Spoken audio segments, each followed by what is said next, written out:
I'm slotting into an F1 car when I get in this seat under the desk. I'm like, I put my steering wheel in.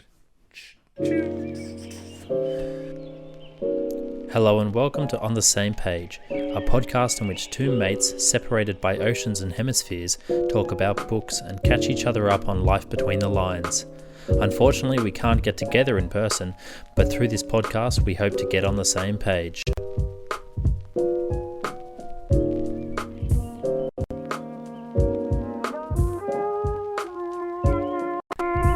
Hello and welcome to this episode of On the Same Page, Literary Cities.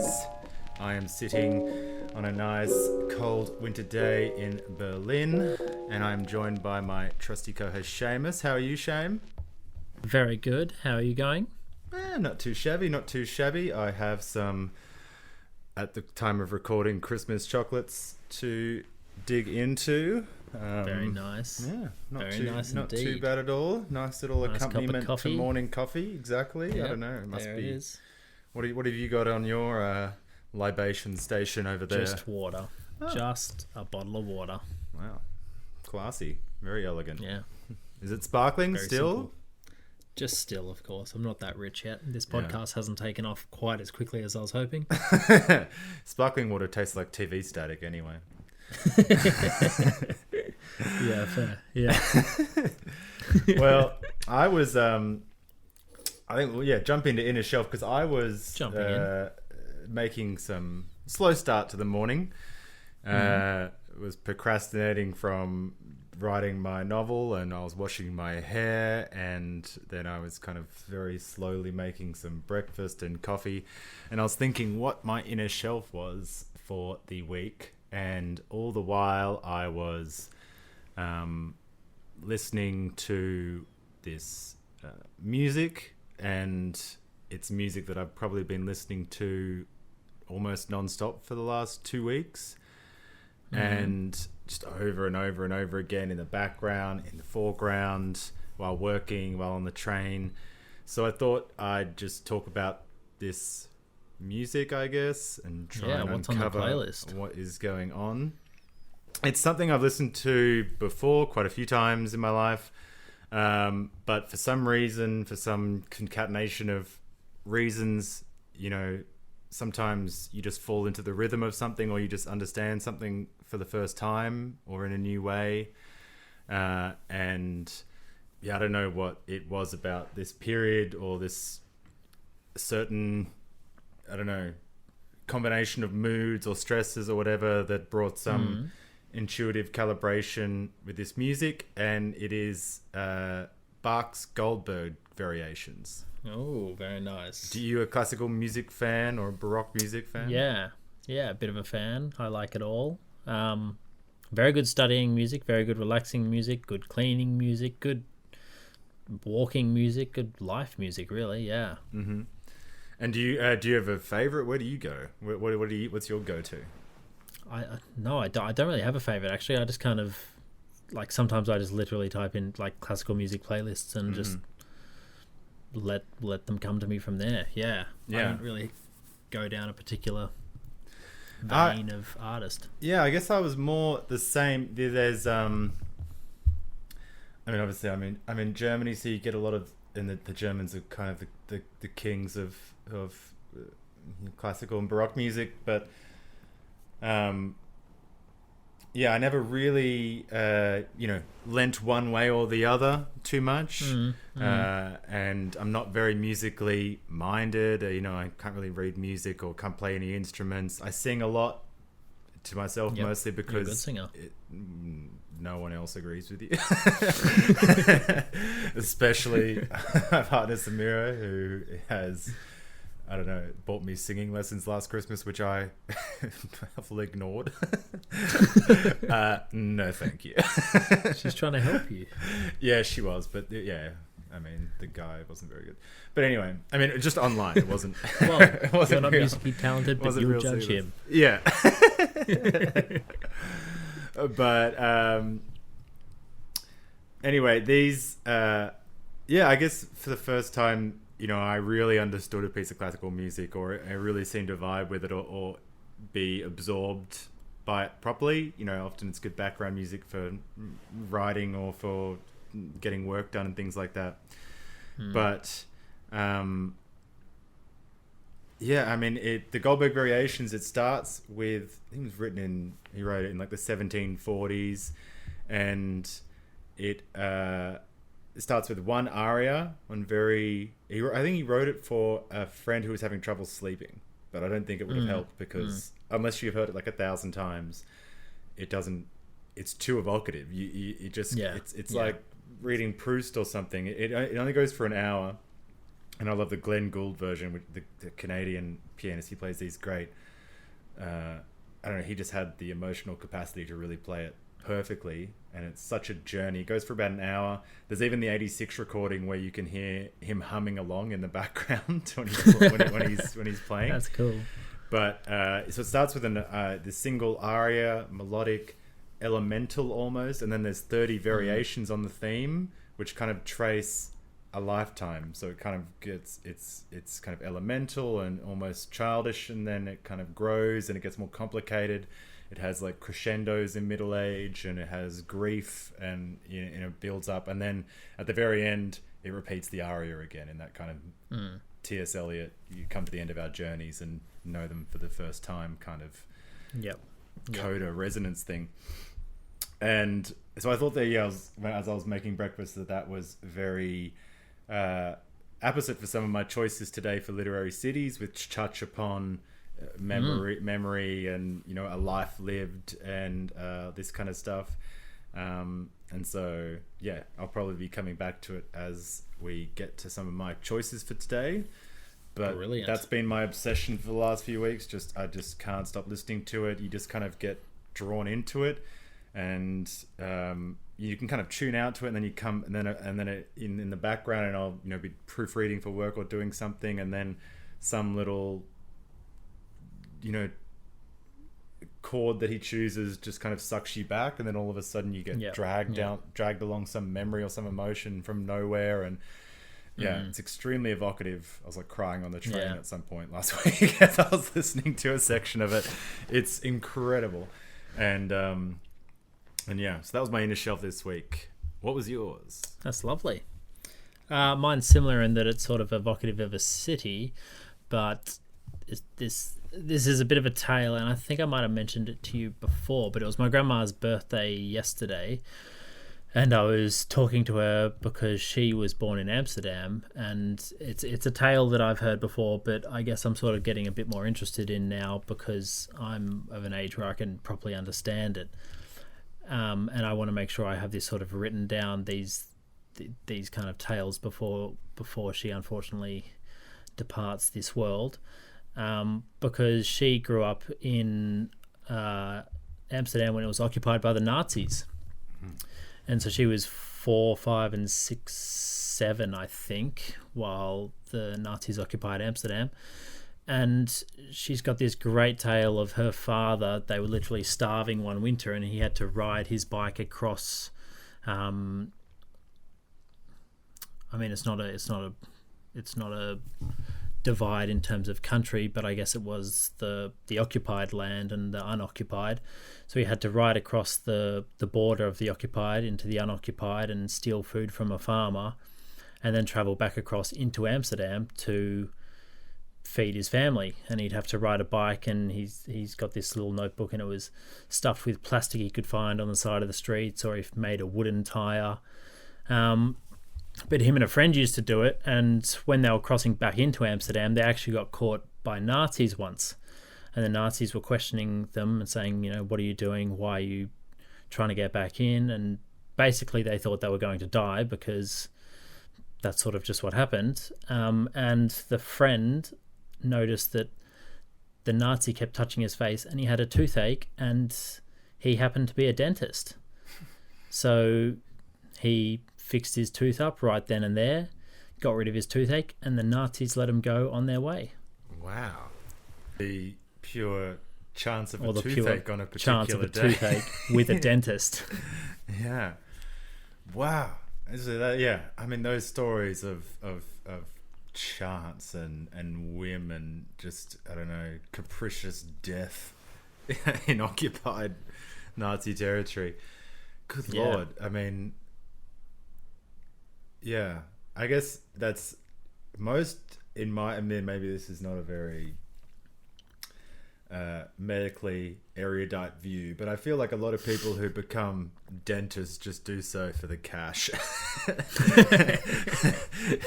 and the holidays and whatever else, and the few years you save on medical school, not the get me out of a tight situation with a couple of Get Nazi me out of being guards. shot by a Nazi. Yeah, that's Yeah. Wow. Quentin Tarantino should do a new version of that. I don't know who could play the dentist. The dentist, Steve yeah. Carell. He's got dentist vibes. He does, yeah. That'd be fun. Wow. Well, yeah, So, yeah, Amsterdam's that's a just great sort of- choice, and Amsterdam actually Yeah. that leads into my first choice, which Now isn't your first choice. Amsterdam, but in this book there is reference to Amsterdam. And that book is, which I think I've talked to you about before, Invisible Cities by Italo Calvino. Ooh. And the city in question, which obviously is a lot of cities, most of them fictional, but mainly Venice. And for those, have you, I think I've told you about this, or we talked about this. Have you read this book? We've spoken about this, but I haven't read it, no. All right, okay, good. So I can just rattle on, because I wrote a few kind of notes about, for people who haven't read this book, it is quite a short book. I'd say, I don't know, 120 or so pages. And it's a novel, loose novel, knitted together by the fabric of a dialogue between Marco Polo and Kublai Khan of Coleridge fame, Tartar Mongol emperor. In Xanadu did Kublai Khan a stately pleasure-dome decree, where Alf, the sacred river, ran through caverns measureless to man, down to a sunless sea. That's what opium Stunning. can give you. Yep. Take it yourselves, guys. Write a poem. Get on it. No. Yeah, we should do an episode on Coleridge. But so there's a dialogue. Marco Polo is doing all these, traveling around. I think we're going to do a episode on travel writing soon, and maybe Marco Polo is perhaps the first great Western travel writer. That's not true. I mean Herodotus. But anyway, there is. He wrote these great, travel diaries, and inspired by those, Italo Calvino kind of wrote up that there's Kublai Khan. He's aging. He's sitting on his Xanadu throne, and he can't see or visit all the cities in his vast empire, and so he's going to get Marco Polo to tell them about the cities in his empire, the cities that are his. And so Marco Polo, in 55 kind of short prose poems on various themes, memory and all these kind of and time and things like that, creates these fictitious cities all named after women, and they're all beautifully, some of them surreal, some of them are parables, some of them are really meditations on life and philosophy, and they all encompass some beautiful imagery and some a bit like the Goldberg variations. You can just take one and examine some whole aspect or experience of life in it, and and then at the same time you follow these discussions between Kublai Khan and Marco Polo, and Kublai Khan's trying to understand why Marco Polo is this kind of vagabond, and Marco Polo is this sorrowful, quintessential kind of exile traveler who you discover in the end, all these fictitious cities are more or less just versions of Venice, and that he's talking in that very Proustian way about how, at some point, once you've been away for long enough, once you've been to enough places, you more or less are just seeing everything, your earliest, sharpest memories in relief everywhere you go. You're kind of seeing it in every reflection. Yes. And so he has this very, and he also, ponders if you have a certain quota of new faces that you can even interpret in your life, and if at some point all the faces just become the faces of your youth, and you're seeing your mother in an old woman, you're seeing, you know, this person there. And so, you know, it's like Remembrance of Things Past. It's a great book about memory. It's a great book about cities and about how people and cultures evolve and decay and all these kind of things. And yeah, I mean, I love it. It's been really, for me, an extremely meaningful book. And I'm actually frustrated that I lent a copy out to someone. I'm 90% sure I know who it is. And they haven't returned it. And I mean, it's not too annoying because I have digital versions of my annotated books, so you know that I would never give a book out actually if I didn't have my annotations written up, because I'd be fretful that someone wouldn't give it back. So and I don't even think they've read it, so this person, if they're listening, which they're probably not, you're a disgrace. No, they haven't read the book, they're not listening to the podcast. Perhaps you've got, very true. So it used 50 poems on literary cities, or on cities. Are they actual literary cities? No, they're all made up. They're all just made up. They're all. But Kubla Khan can't tell because he's. Well, I mean, it kind of evolves, and Kubla Khan, you know, gets a sense of, you know, a bit like the Goldberg variations, that they all sound a bit the same, and he's kind of wondering. Eventually, he catches on that perhaps Marco Polo is talking about pulling the wool Venice without ever saying Venice, and I'm not pulling the wool so much as he's not suspicious of him. They're becoming friends, and he's kind of more he's curious about Marco Polo, right. And he wants to hear what Marco Polo's real story is, what's really undergirding this travel that he's doing. You know, one of the most traveled people in history, and also obviously understanding the sadness of that, the sorrow of travel, the sorrow of exile, the sorrow of being the prodigal, and you know, at some point after traveling so far away or for so long away from your origins, and you wind up in this paradoxical circumstance of having grown apart from your homeland, and there's thus becoming a stranger or an other, while also you have to endure this kind of ever intensifying raft of memories about that same place. So you're simultaneously, you become more and more connected to it, or to the memories of it, and you're a stranger, you're something different, you're something. It's as if, you know, you're forced to remember your homeland with all the power of memory which everyone else is saving with having forgotten you. If you know what I mean? Yeah, right. With not having you there, with this empty space where you might have been. And that's another great thing about Invisible Cities. He has, and I think that leads really nicely to the quote I wanted to read out. And you know, I could have picked any of these fictitious cities and read them out, but you know, people can look them up. But this one I think I like is not even. This is just maybe even part of the dialogue. And like Dante, and I think we sense, like Odysseus, although Homer doesn't say, there's the sense at the end of the book that Marco Polo, despite his sorrow, is going to go on traveling, that he's not going to return, or that he can't return, or that there's something in him which drives him on. And so he cannot go back, and he comes, and the quote starts, "He cannot stop. He must go on to another city, where another of his past awaits him, or something that has been a possible future of his and is now someone else's present. Futures not achieved are only branches of the past, dead branches." Journeys to relive your past was the Khan's question at this point, a question which could also have been formulated: journeys to recover your future? And Marco's answer was, elsewhere is a negative mirror. The traveller recognises the little that is his, discovering the much he has not had and will never have.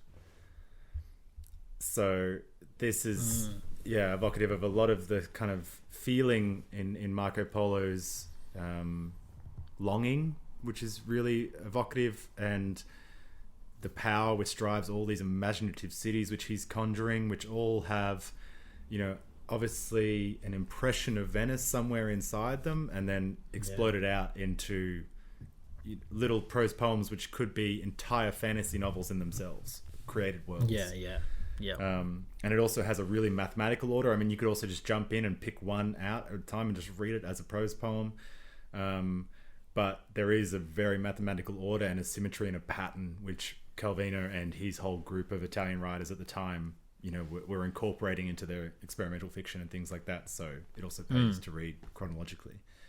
But yeah, for Venice and for 55 fictional cities, I've kind of shoved that all into one literary city. No, that sounds it sounds so beautiful, and for 120 pages, 120 odd pages, I mean, it's like the last line of that piece you just read, that he's constantly just traveling because he knows he'll never be able to get anywhere. That's evocative of so much. I remember when I first started studying ancient history, and the more you study ancient history, the more you realize there's just too much that you're never going to be able to touch on in depth, and it does make you sad in a way, because you are interested by it deeply enough, well, I was at least, to study it. But the more I studied it, the more I knew I was never going to be able to touch it all, and that's upsetting. And it's the same with novels and reading. There's so many great books out there that I know I'll never get the chance to read. Yeah, it's I know that feeling so well, and I think it is.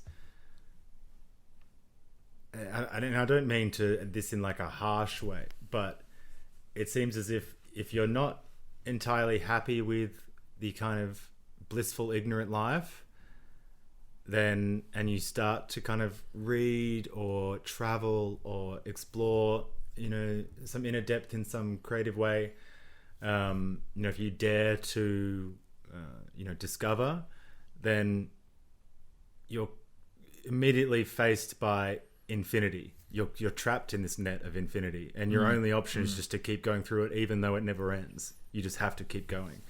It's kind of an addiction. You can never satiate it, but you can also ride it in a way, and you just kind of have to learn to be, like Marco Polo. You just have to learn to take what you can get and realize that you've lost something simple, some life you could have led, but perhaps that life was never really yours to lead anyway, and that's why you drifted away from it. That's why you stepped away. Yeah. What a fantastic book to start with. My goodness. Yeah. All right. What's your first literary city? Brilliant. Well, mine's not as deep as that, but I've also gone a little off track, because I kind of struggle this week, and I know I've said that the last few weeks, but so many books that I've already mentioned I could have mentioned today. So like The Count of Monte Cristo I could have brought up, because living in Paris in the 19th century as essentially a billionaire or a trillionaire, depending on inflation, would have been a riotous amount of fun. You could say Gatsby in the 20s would have been fun. Sherlock Holmes living in London would have been, hopefully you haven't picked Sherlock, but I don't think you will have. But yeah, living in London would have been great. I mean, The Shire, Lord of the Rings, let's be real, I'd live there. So my first pick is A Year in Provence by Peter Mayle. Oh. And have you ever heard of this book, read this book? No, I mean, I think you've mentioned it perhaps, but I haven't read this book. But, possibly. I love Provence literature. Provence, yeah. We've both lived there for a time. Or did you live in Provence? No. I've never even been there, but just having read lots. You were in the Riviera, were you not? Yeah, I was nearby. I spent a lot of time in the area, but never been to, Provence or Aix-en-Provence in particular, but just read lots of art books. So obviously the Impressionists had a lot of fun down there. But sorry, go ahead. That's right. No, I don't think they ever specify directly where in Provence they're living. I can't quite remember, to be honest. But it's this tale of this English couple that have sort of executed the dream I think we all have, and that's to uproot their lives and move to Provence. And it's based off a true story, so the writer actually did this. And it's 12 chapters long, and every chapter is just a month of the year. And all it talks about is just what their life is looking like that particular month. And it's this wonderful story where they battle all the issues of dealing with the politics of France, the tradesmen of France, going to restaurants on Sundays and having big lunches, and dealing with the weather and the tradesmen and the weather, and eating and truffles and tourists. And it's a fantastic story that makes you wish you had the money to just uproot your life and live out, I think, everyone's dream, to buy a chateau in Provence and slowly do it up and deal with the rigmarole that accompanies it. And that's what it's about. And I think it's got a close place in my heart, given that I lived in Provence for a time, and they visit Aix-en-Provence twice in the book, and they go to all these cities that are not cities, towns that I'd been to, and it captures Provence and the beauty of Provence so beautifully. And I would recommend. I've got a fairly long quote, so I'll just read the second half of it. But this is sort of just the beautiful, simplistic writing that he uses to capture Provence. We sat back, thankful that we had been able to finish, and we watched with something close to panic as plates were wiped yet again and a huge steaming casserole was placed on the table. This was the speciality of Madame, our hostess, a rabbit civet on the richest, deepest brown, and our feeble request for small portions was smilingly ignored. We ate it. We ate the green salad with knuckles of bread fried in garlic and olive oil. We ate the plump round croutons of goat's cheese. We ate the almond and cream gâteau that the daughter of the house had prepared. That night we ate for England. And so this book is just filled with these wonderfully rich descriptions of the food they eat and the long lunches, the red wine they drink, and I love it. It's simply beautiful.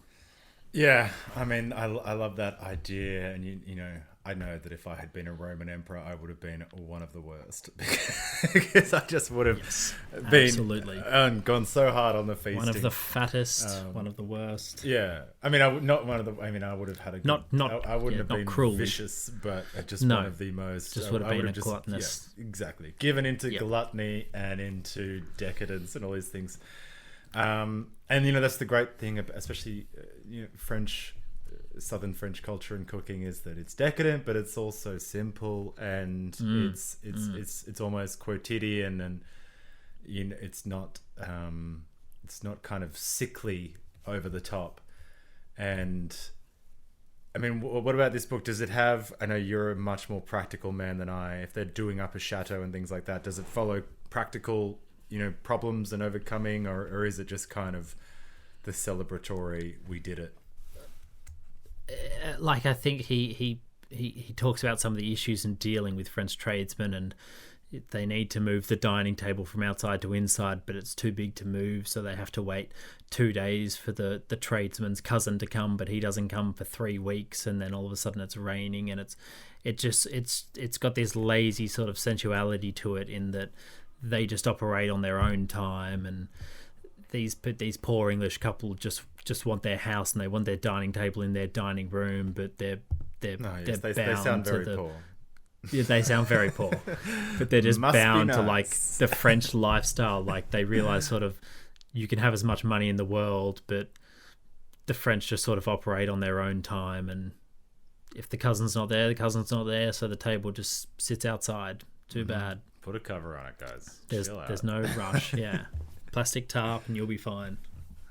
Yeah, I mean, that sounds like a pretty good dream, though. I mean, I'd more or less go from that. I would have very little to contribute in the practical arrangement of things. I'd be there for encouragement. I'd be there for the food and the drinking. Absolutely. And perhaps I could write up a little book afterwards so that everyone can remember it fondly. But yeah, I would not be much help. And I think I'm sure I'd just be an hindrance. I'd probably be the person who was off drinking with a cousin and keeping them away for 3 days. The cousin finally shows up and I'm with him, and they're like, "Where have you been?" And I was like, "Oh, I met this guy in town. We've been trying to work here, Blake." Oh, sorry guys, I don't know. The red wine, I don't know, guys. I don't know what happened. We went grape picking, had some Chablis, and then I don't know. How long has it been? 3 days? Oh, wow. Damn, sorry about that, guys. Such is life. Well, very good choice. That's it's probably quite a stark contrast to my next choice, which is, well, I mean, at time of recording, we're recording this in late 2021, and it is the Monday following the death of Joan Didion, who died 87 years of age sometime late last week. And I hadn't thought about I had some ideas, like you were saying, about previous books and cities, and I thought, Dickens is London, and I thought there's a podcast which we haven't released yet where I talk about Ulysses, obviously James Joyce's Dublin, and so many different cities, literary cities to pick. Buenos Aires was another one. I was very tempted, but I thought that as soon as I saw on the news that Joan Didion had passed from complications with Parkinson's, that I couldn't not talk about her book Miami, which is, as you would guess, about Miami. It is a book about I read this a long time ago. I read most of it in a book of selected essays of Didion, in which you kind of read 2/3 of Miami, and then I went back and read the sections this week which I hadn't looked at, but it's more or less about a political kind of cultural analysis, extended essay on particularly the Cuban exile community in Miami, and more or less the political Cold War tussle of that Miami endured from more or less the Bay of Pigs invasion through to Reagan Iran-Contra, which is around the time that she wrote it in the late 80s. So you have lots of this, Cuban anti-Castro Cubans who are trying to, launching operations into Cuba. Everyone's trying to kill Castro. Everyone's trying to support, anti-communist forces in Nicaragua and all over the place. And they're trying to get, promises and commitments from the FBI and the CIA and the White House, various White House administrations, which, certainly after the Bay of Pigs invasions, the governments just slowly start to change their foreign policy to just accommodating the Castro regime rather than continuously trying to kill him with dynamite cigars and whatever else they tried. But it's a wonderful book. It's probably Joan Didion's, I think Granta called it one of her darkest books. She goes deep into riots, various riots in Miami's history, deep into, obviously all the darkness in political, cultural, socio-political circumstances, which, gives rise to fictional figures like Scarface and, intense amounts of crime and Miami Vice and drugs and narcotics. But as you know, I'm a great fan of Caribbean literature, and this is a great Caribbean book. Miami's a great Caribbean metropolis. It's crazy, and Joan Didion has this wonderful way of talking about how it kind of has this liquid atmosphere where it seems as if anything can kind of happen, and it's just got this flow to it, at the same time as recording this quite in-depth history of the Cuban exiles in Miami.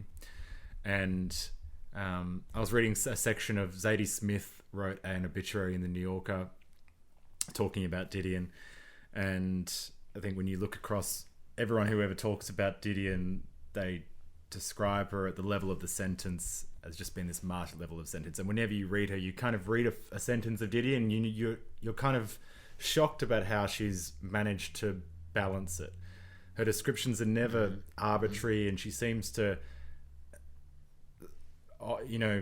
balance them at the level of the paragraph and the chapter, but also just on the very sentence level has this wonderful cadence, which she obviously carried through all of her books, and it's the reason why she's such a well-loved writer. And so I thought I'd take a few quotes. I mean, it begins with this line, and so it's going to be good. It begins with the sentence, Havana vanities come to dust in Miami. Oh, yeah. Yeah. So that's fun. It's going to be good. And there's a lot of that. There's a lot of, all these rich, former, high-class Cubans who left when Batista got ousted, and, these are, big businessmen, and they have families, and their daughters and sons are having these big parties, and it's very Vice City. And there's so much money, and there's so much drugs and crazy violence, and there's so many assassinations.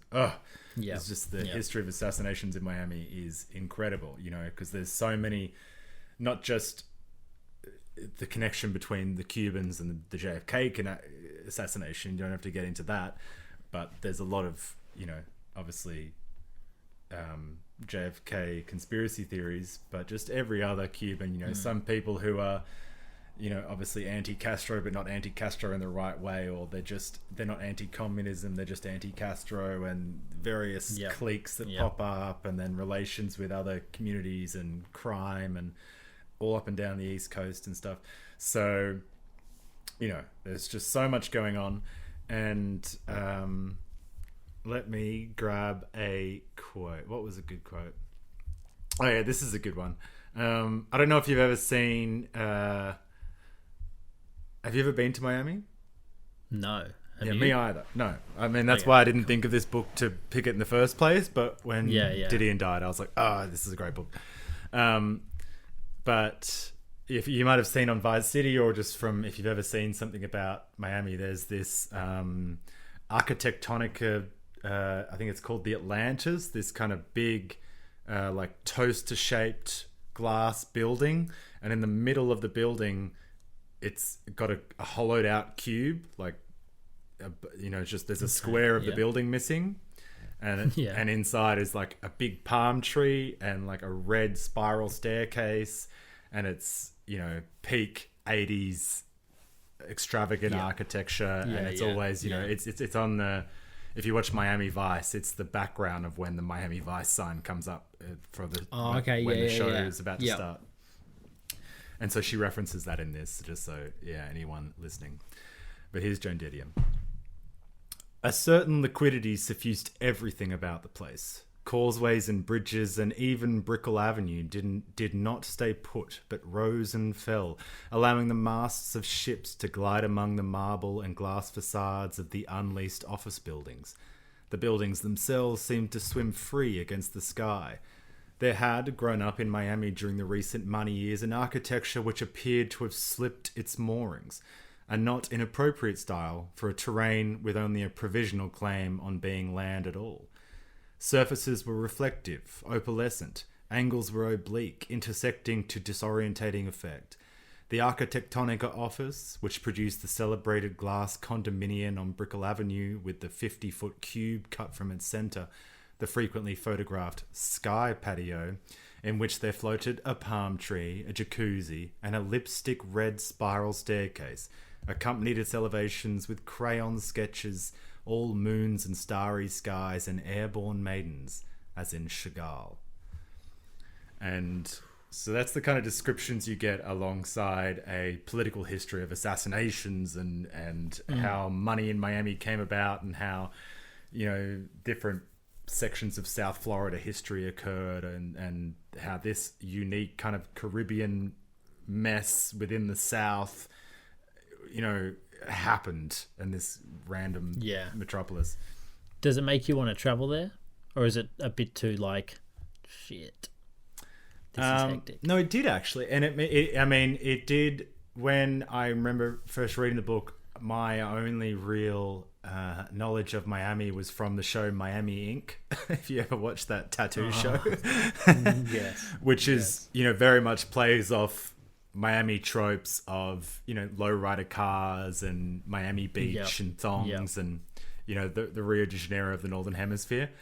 And so, that's what I thought, obviously Cuban culture, and I've been to Cuba, I've been to Havana, and I've been to Cuba, but I haven't been to Miami, so I can imagine Cuban culture transferred and with money, and you get I don't know if you've seen what's that Jon Favreau film when he kind of has the Cubano food truck. Oh no. But I can't remember what it's called, but it's a great film. He has like a food truck and he sells Cubanos, and apparently the best Cubano sandwiches are in Miami. In the same way that they sometimes say about Australia has the best Asian food because you have first generation recipes and produce and knowledge. Recipes and knowledge with superior produce and year-round produce than you might be able to get in Shanghai or I don't know, some regional part of whatever city it is, and so just it's Cuban culture with a blank check kind of as opposed to Cuban culture in Havana where you can only go to the store with government supplies and you can only get enough to feed yourself and but just the history and the like any city, it isn't the tropes and stereotypes that you think it amounts to. It does have a rich cultural and art history. It has such a rich history of Black American, Cuban American, Anglo American, other, real melting pot of a city, Miami, of course. And it's just, the Bahamas is just there and Cuba's just there. And it's, you don't even realize how close all these things are. Yeah. Yeah. It's just got so much going on. So I'd like to travel there one day. I've never really been that interested in Florida just because I don't know, Florida's reputation now is like Florida man is just a mental place. That's the vibe. And if it doesn't have a great reputation. Exactly. And if I'm going to go to the Caribbean, I'd probably rather go to I don't know, Trinidad or something than just another American city because I've been to so many. But I'd like to go anywhere, and it's a great book, and I was always such a politics nerd, American politics nerd growing up, so that's why I was into it, and it's very telling to understand all of these, why Florida is the way it is, why its Republican nature is the way it is, why you have Marco Rubio's and all these kind of people, what the Cuban expat community in the US is comprised of, and all the stuff that's happened in the Cold War between the US and Cuba over those years. It wasn't just a crazy place all the time.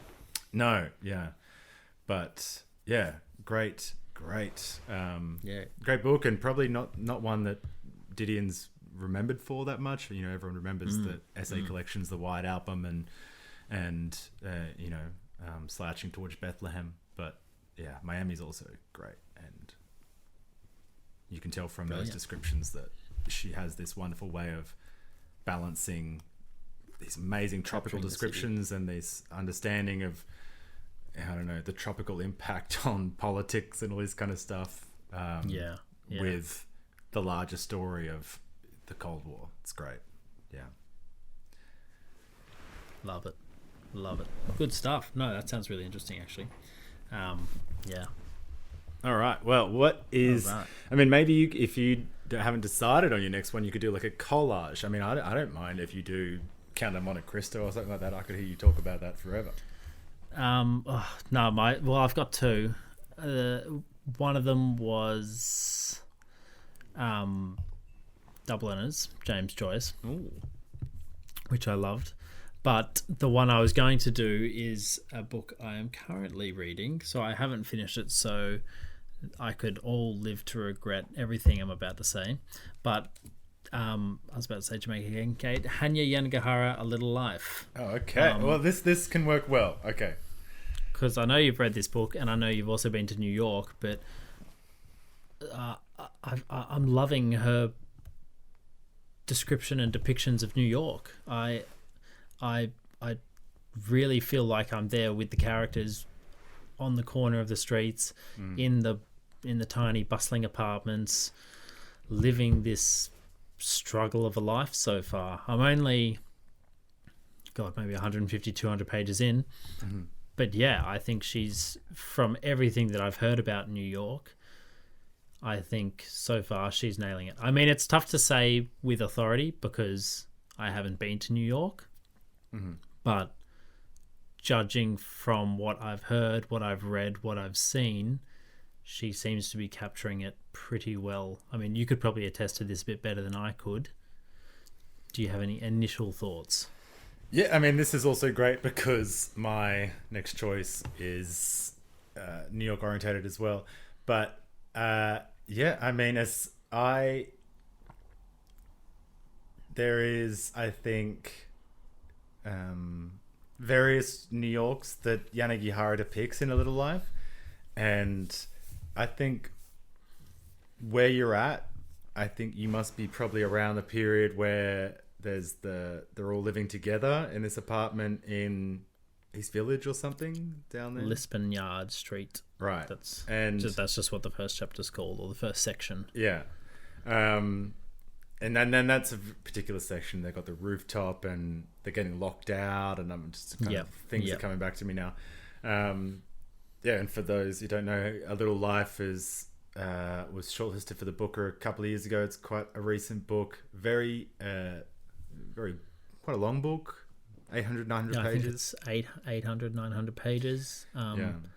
So I'm like 200 in, and I'm like really enjoying it. Oh, good. But I know everyone I've spoken to, yourself included, and I spoke to 3 people 2 days ago about it, and they all say get ready to be majorly depressed by the end. Yeah, I mean, what do you think of the prose style so far? How do you think I mean, you've read Yanagihara before as well, so I'd never read her before. Is that consistent, or is she doing something different? So I've read The People in the Trees.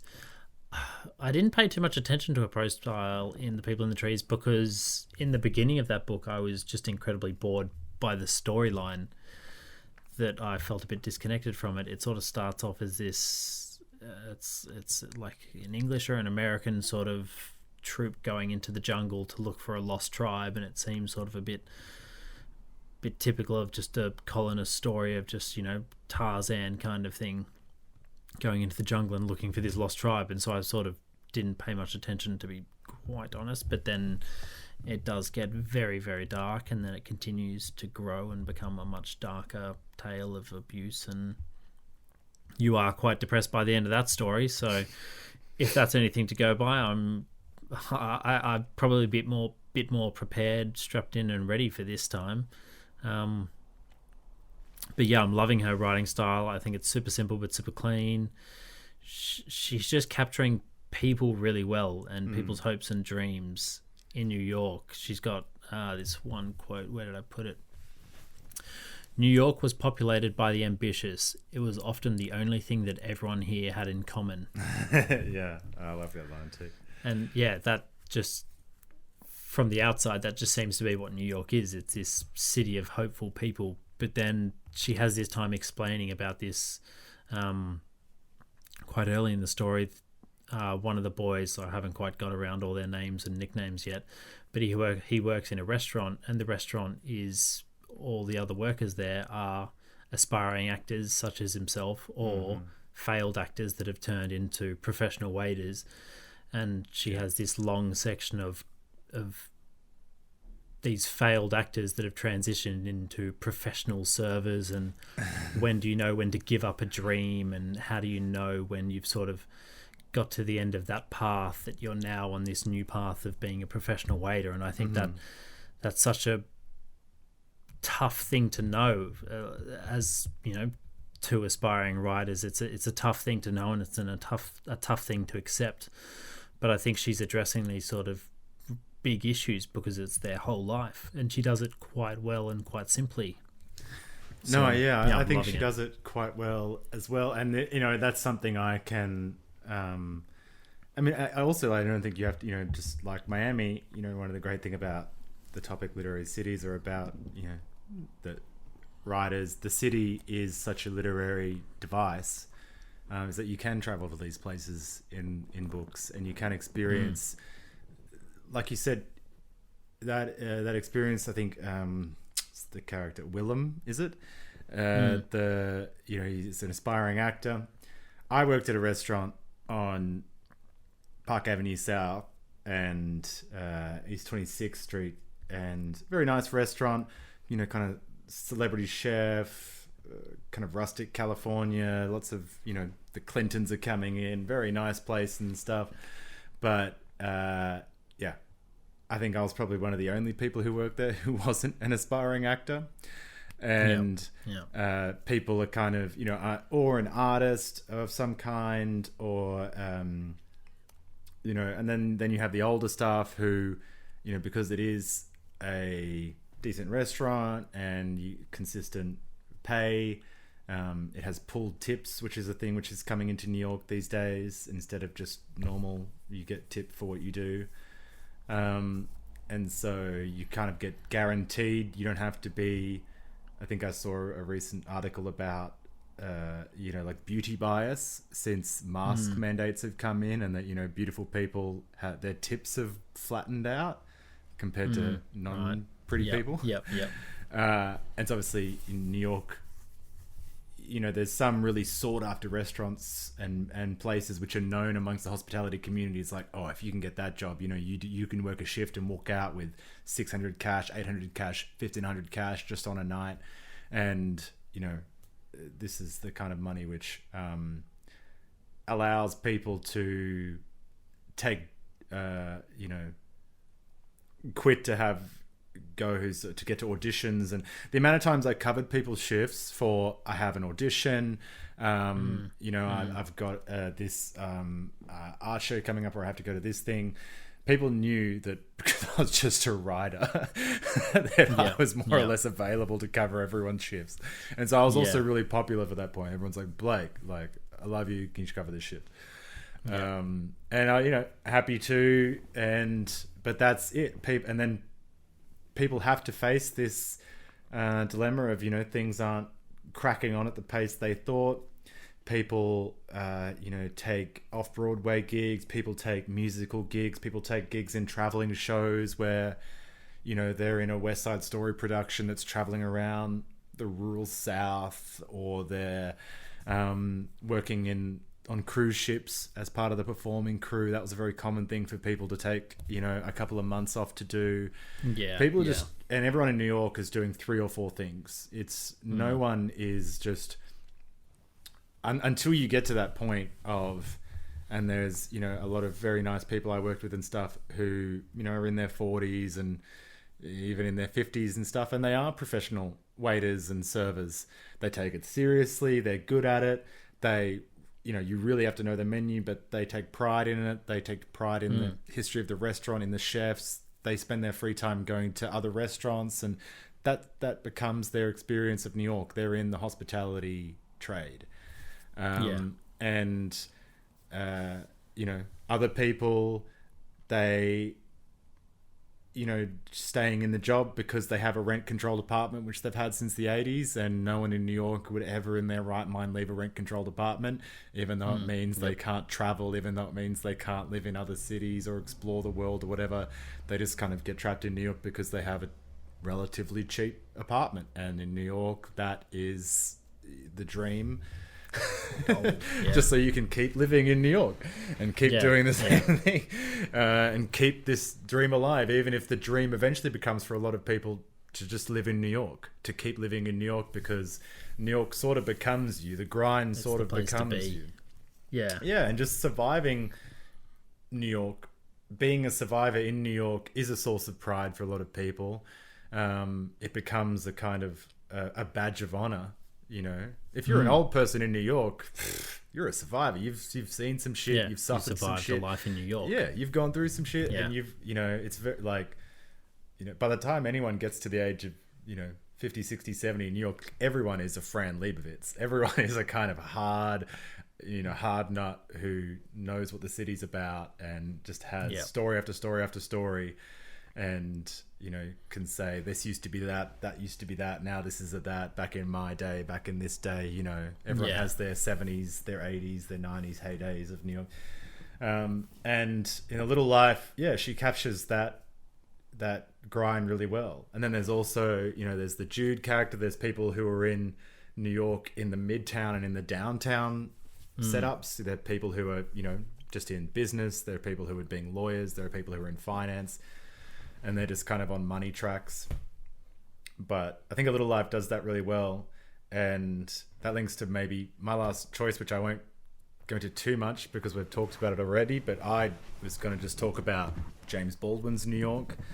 And Nice. Baldwin, pretty much all of Baldwin's novels are set in New York, at least partially.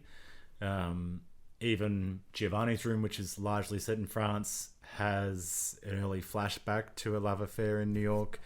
And I wrote my master's thesis on Another Country, which is probably his most New York, or his best New York book.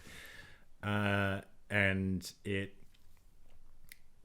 Baldwin's New York is not my New York. No one's New York is anyone else's New York. But, Ida is a jazz singer in New York, and she's also working in a restaurant. And, you have all these things, and, you have people making sacrifices in order to try and get their dreams or whatever their dreams are for different reasons. And I think, in Another Country, you have so many aspects of New York. You have jazz and jazz clubs, dive bars, and people diving from their destiny. You have life in Harlem and death in Harlem, Upper West Side parties and downtown drudgery, fancy publishing dues, and strolls in Washington Square Park, very NYU style. And then you have these long taxi rides uptown through the park where some of the best, most dramatic and long conversations in New York occur in cabs. And you have writers who can't find their style, writers who have given up on finding a style and are just writing pot boilers to make money. And you have artists who have been destroyed and artists who are on the verge of great success. You have love and betrayal and flesh and pain and elation and sex and heat and color and race and sex again and power and ice cold rivers running black and suicide and ecstasy, and everything is happening in New York on every day. Big hectic convergence of life. This fucking massive convergence of life on this oblong city between two rivers, not to mention the other boroughs. But it's way too big of a topic to get into now, but maybe I'll just read a couple of quotes. I think there was a good one I remember, which links to that Yanagihara quote that you read. A bit of a pessimistic New York. Actually, no, this is I like this one as well. This is, a feeling of being kind of just the bustle of New York. One was continually being jostled, yet longed at the same time for the sense of others, for a human touch. And if one was never, it was a general complaint, left alone in New York, one had still to fight very hard in order not to perish of loneliness. This fight carried on in so many different ways, created the strange climate of the city. And that's, a very common theme in Baldwin's New York is being surrounded by people and being alone at the same time. And that is a very New York and big city experience. And also just the kind of, let's see the other one. And the summer came, the New York summer, which is like no summer anywhere. The heat and the noise began their destruction of nerves and sanity and private lives and love affairs.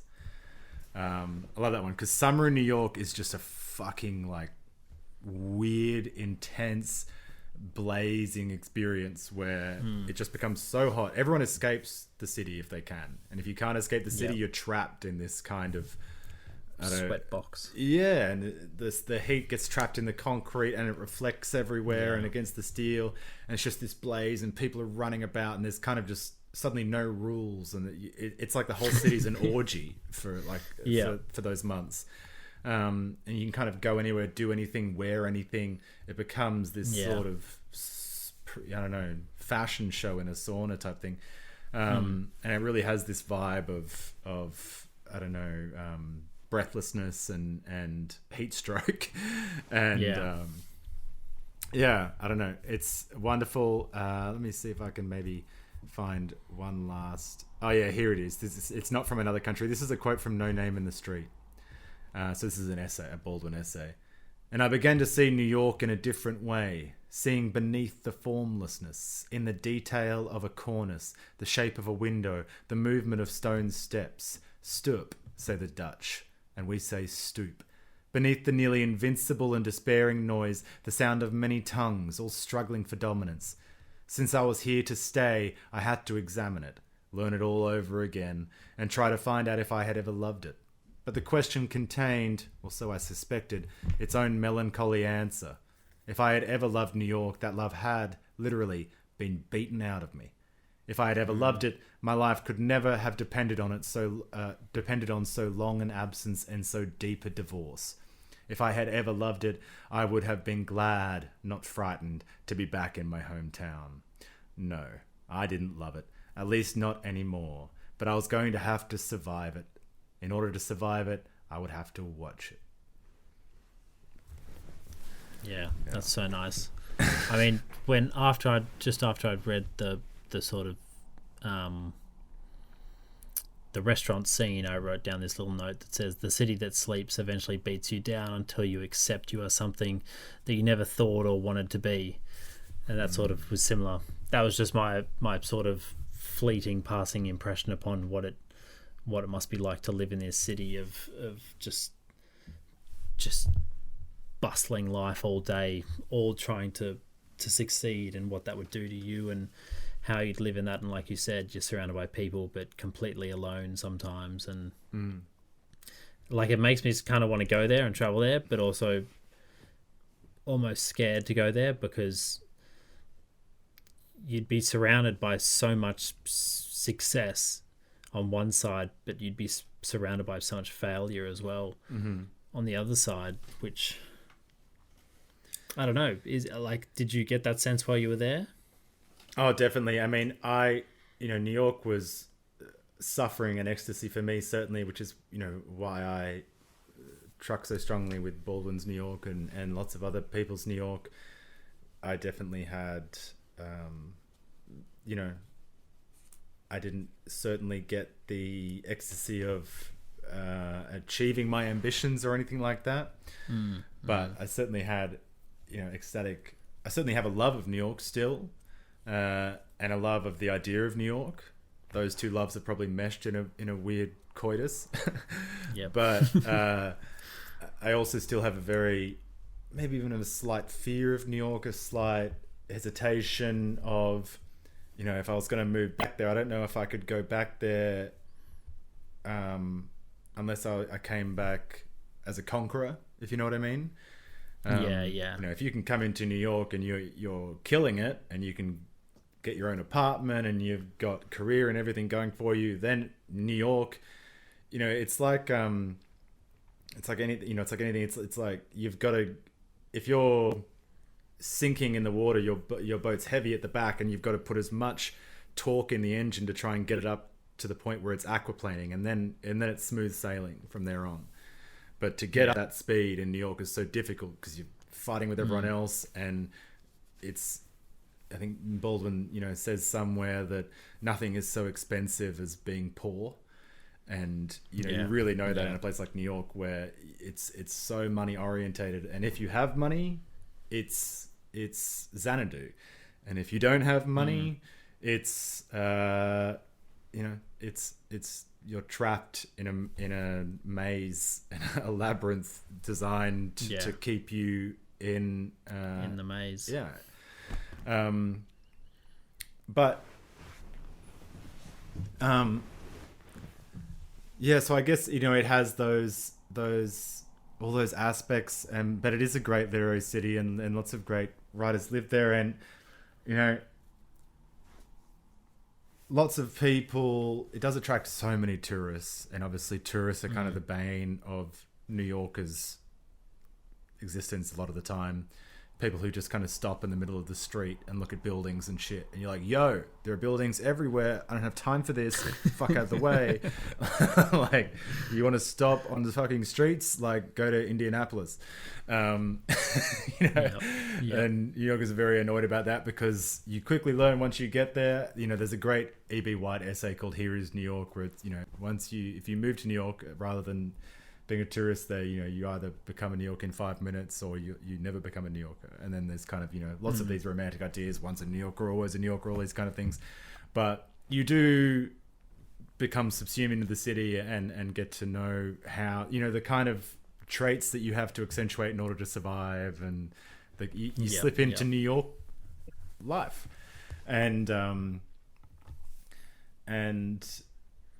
you know, I can't remember who said that. Maybe the Polish journalist Kapuscinski, kind of great journalist. He said that the difference between travel and tourism is that tourism is a tourist goes somewhere to rest, and a traveler goes somewhere to be active. And you know, tourist to New York, I don't really understand it. In a way, I don't know, you're just kind of visiting Empire State Building or Statue of Liberty, you're going to the Brooklyn Bridge, you're getting all the requisite Instagram photos, and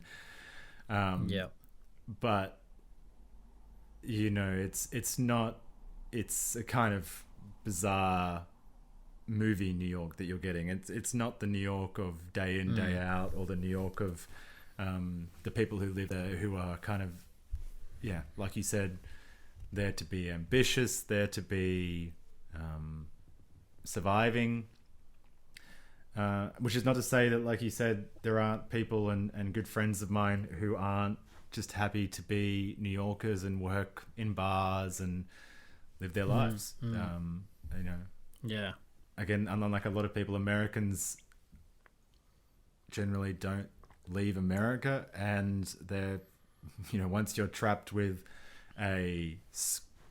college debt and healthcare payments, you very quickly get into a life where you just kind of make your weekly salary and just keep going and keep going and keep going until you drop.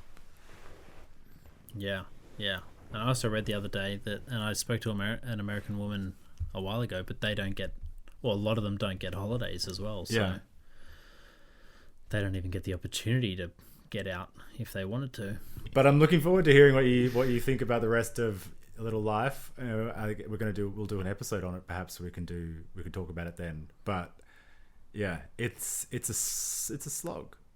But it's also, like you said, she has this cleanness of prose which seems to you know, just keep flowing on and takes you with it, even though it's well, I'm loving it so far. I feel like because I've read All the People in the Trees, and there's so much like abuse and child abuse in that I'm prepared for whatever she throws me. I mean, there's already been inklings to what's coming, so I've got a pretty good idea about what's coming, but I feel like I'm better prepared for this than The People in the Trees. There's a lot of inklings. There's a lot of inklings going on. She's a writer of inklings. The cracks are starting to show. But good book. And it's a good book about New York. I think certainly one of the things I definitely trucked with in New York is also, I don't know if you're up to this, Jude goes on these extended walks, especially up the Upper East Side. I used to live in the Upper East Side and would often just decide to walk the whole avenue from my workplace, you know, up along York or First or Second or Lexington. And that's another thing about life in New York, is that you just walk. Like in Berlin, I walk nowhere. No, it sounds great for that, because I've read that, I think, today, and every Sunday he walks just to a new place and spends hours. Well, he doesn't come home till he's finished walking that entire suburb, and then he comes home, and that's just how he spends his Sunday, and that just sounds so lovely to have that, I won't say freedom, but just the opportunity to explore a different little suburb every single Sunday and it be very different to the last one. Sounds fascinating and wonderful. Yeah. But that's another thing about life in New York, is a lot of it is spent walking and climbing stairs. That's a lot of New York. Anyway, Good. So what are Looking you forward to reading this week, Seamus?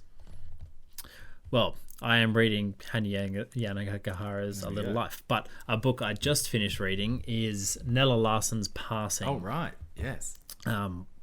This is this actually takes place in New York as well, funnily enough. But I had no idea that this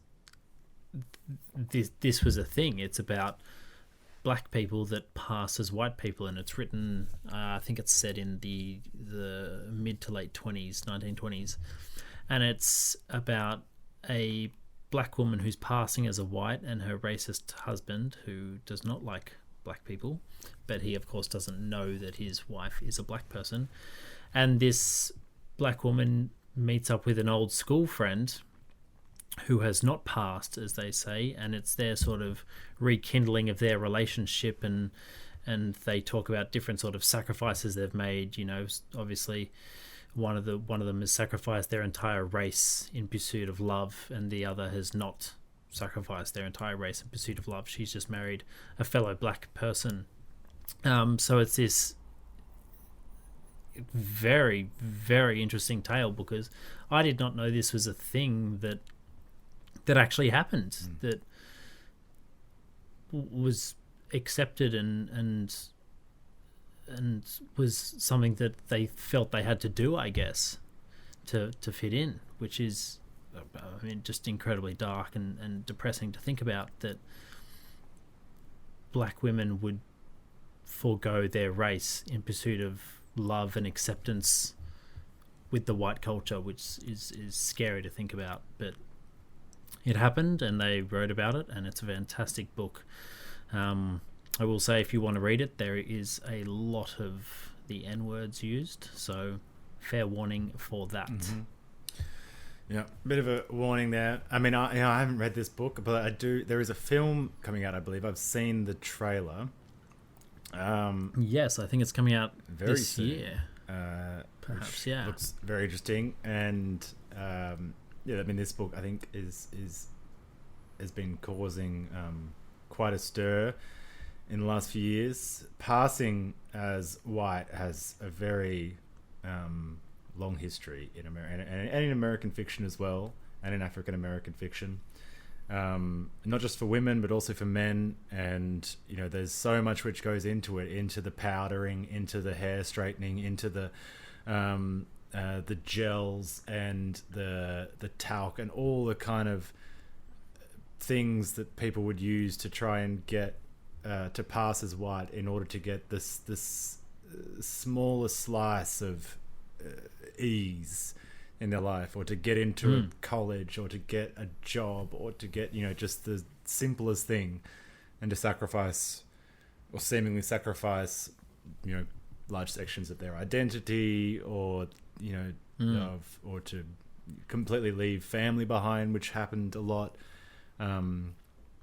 It's just, a tragic history, and it is, and I think that was probably one of the interesting things about the book was, you're right, they were sacrificing in the pursuit of ease, and because they thought it would be easy to be a white person, which it was, but this one woman realizes that it's not easy, because she's not white, but she's given up everything for this. And even though she thought it was going to be easy, of course it's not easy, because it's her identity, it's her race, it's who she is underneath everything, and it's incredibly depressing.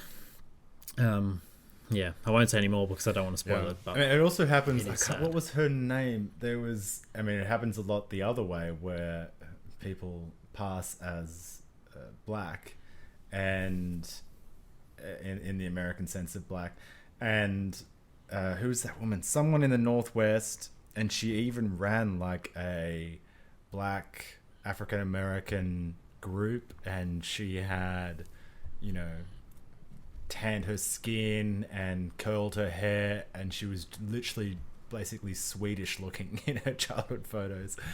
And she was passing as black in order to kind of, I don't know, avail herself of some white guilt, or I don't know what it was, but that happens as well. So it's you know, in a country in which race is so continually so prevalent, people on the borders have always been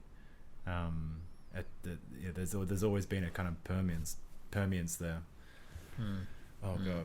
Well, that's very different to what I've been reading this week, which is Keeping an Eye Open by Julian Barnes.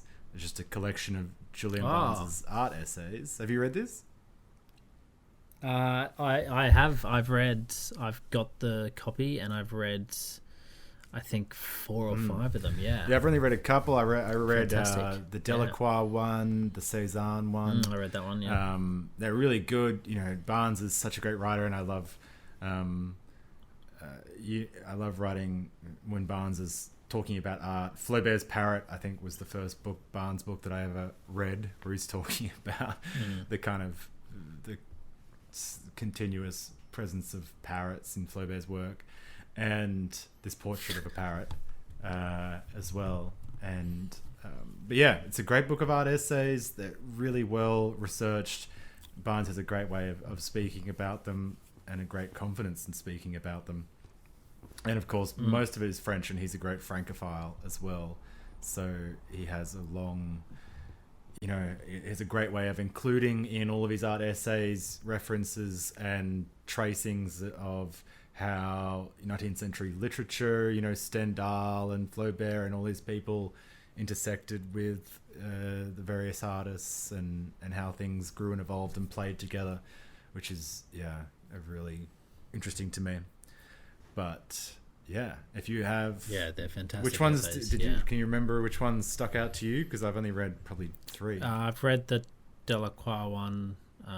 There's one on Van Gogh that I read. Oh, I haven't read that one. And then I can see his artwork, but I can't remember his name. That guy. That guy. That guy. Master of Light and Dark, but I can't remember his name now. Caravaggio? It's gone. Caravaggio. Oh, bang. what's up? There we go. Just school. Yeah. Yeah. I'm good. I'm just got it on my phone. So I'm just kind of dipping into it as I fall asleep each night. Pretty good stuff. Ironically, I'm going to sleep, keeping an eye open. So, sorry, Julian, but I'm not really doing the opposite, Matt.